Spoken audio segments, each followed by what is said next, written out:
Ganda ng dagat, guys. So, ayan, no? Gusto mo ba tumira sa ganitong klase ng lugar? Yan, no? Diba? Hindi mo na kailangan pumunta ng Boracay kasi by land, kaya mong marating ang lugar na ito. Ayan, no? Saan ba ito?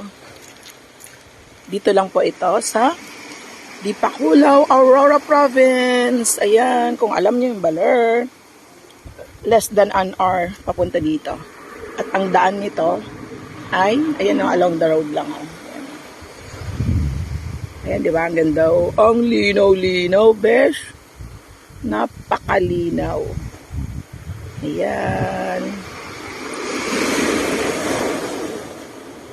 Gusto mo bang mag-invest sa ganitong klase ng lugar? Ayan o, along the road. Siyempre, hindi kasama ang dagat. Pero, pag lot owner ka sa property na ito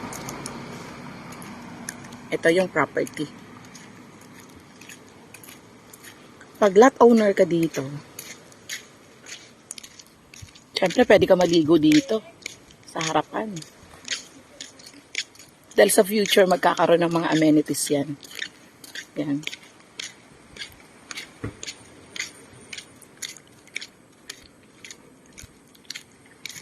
Ayan o. Diba? Hindi mo na kailangan pumunta ng Palawan or Boracay.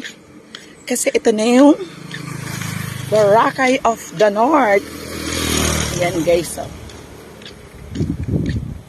Ayan. Ito yung property. Diba? Pag lot owner ka dito, pwede kang maligo dyan sa harapan. Kasi,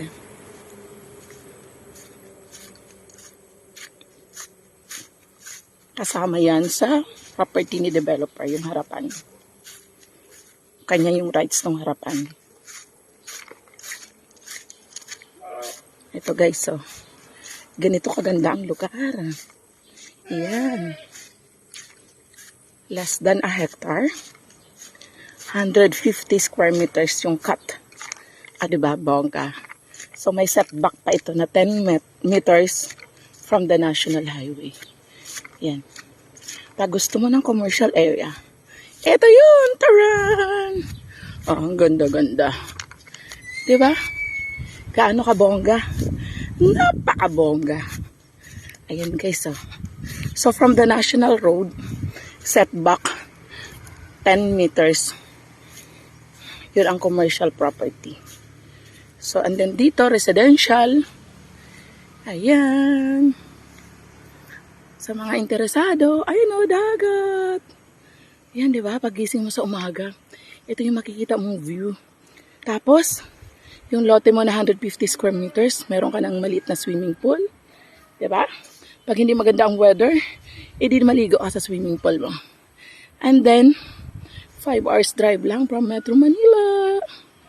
Ayan guys, so, kung isa kang OFW, gusto mong mag-invest ng property na merong dagat, na kaya mong i-drive from Metro Manila, ito na yun, besh.